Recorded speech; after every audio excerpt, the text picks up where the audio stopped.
Assalamualaikum warahmatullahi wabarakatuh. Perkenalkan, nama saya Deni Fitriana. Hari ini saya akan mempresentasikan tugas analisis resiko saya. Di sini saya mengambil case sebuah objek mengenai proses, yaitu sebuah kejadian kuliah online atau kuliah daring. Di sini dari sebuah kejadian ada keadaan dan juga pilihan. Keadaan yang pertama di sini yaitu mengenai yang pertama adanya kasus pandemi COVID-19 yang disebabkan dari faktor internal kejadian itu sendiri yang berpotensi adanya kasus positif COVID-19. Kemudian yang kedua yaitu adanya aturan dari Kemendikbud yang berasal dari faktor eksternal yang menyebabkan potensi akan ditetapkannya status perkuliahan dalam SK Rektor. Kemudian yang ketiga yaitu adanya pembelajaran jarak jauh yang merupakan dari faktor internal kejadian itu sendiri yang berpotensi mahasiswa kurang memahami pembelajaran yang disampaikan. Kemudian di sini juga ada pilihan yang diberikan, yaitu memberikan tugas untuk mahasiswa lebih sering, yang merupakan faktor internal yang berpotensi mahasiswa tidak memahami tugasnya tersebut. Kemudian yang kedua yaitu pilihan menggunakan Google Meet, yang merupakan faktor dari internal juga, yang berpotensi mahasiswa tidak memiliki jaringan. Kemudian yang kedua, mahasiswa juga tidak memiliki internet. Kemudian yang ketiga di sini akan diberikan pilihan memberikan PowerPoint dan juga video sebagai bahan pembelajaran yang merupakan dari faktor internal juga yang berpotensi mahasiswa tidak akan mempelajari, bukan tidak akan ya, mahasiswa ada yang tidak mempelajari materi atau PowerPoint tersebut. Kemudian yang selanjutnya, tugas 2 ini menentukan resiko. Yang pertama ini kita menentukan tujuan dari objek yang kita ambil tadi. Di sini, mengenai online tadi atau kuliah online, di sini pun sebagai proses dari kejadian sendiri yang memiliki input, proses, dan juga output.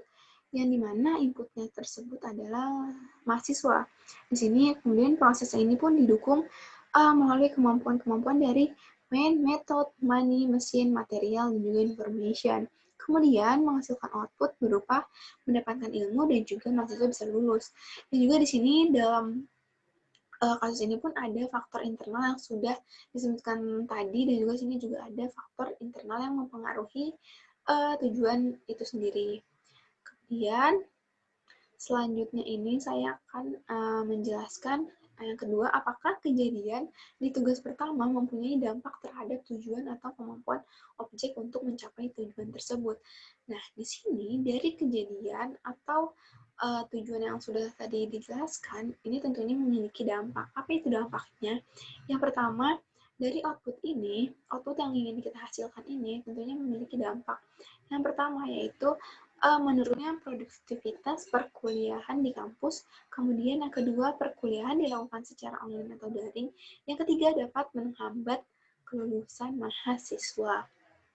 Kemudian yang ketiga di sini saya diminta untuk menggambarkan dalam model risiko. Dalam model risiko ini ada 3. Yang pertama itu ada faktor atau causes, kemudian yang ketiga itu yang kedua kemudian itu ada kejadian atau event, dan yang ketiga itu ada konsekuensi atau dampak. Nah, dari kasus yang saya ambil atau objek yang saya ambil, di sini faktornya dikarenakan adanya kasus pandemi, kemudian yang kedua adanya aturan Kemendikbud, yang ketiga adanya pembelajaran jarak jauh. Nah, kejadian atau event yang dapat ditimbulkan adalah sivitas akademika dapat terjangkit virus COVID-19. Kemudian yang kedua, ditetapkannya status perkuliahan dalam SK Rektor. Yang ketiga, kejadiannya adalah mahasiswa kurang memahami pembelajaran yang disampaikan. Kemudian apa sih dampaknya? Dampak yang pertama yaitu atau konsekuensinya. Yang pertama adalah menurunnya produktivitas perkuliahan di kampus. Yang kedua adalah perkuliahan dilakukan secara online atau daring. Yang ketiga yaitu mahasiswa dapat menghambat kelulusan mahasiswa. Ini merupakan sebuah resiko, diagram resiko atau model resiko. Kemudian yang keempat, saya diminta untuk menggambarkan atau menyebutkan risk statement-nya. Dari diagram resiko yang sudah saya jelaskan tadi di atas, di sini dapat menghasilkan 3 statement atau risk statement.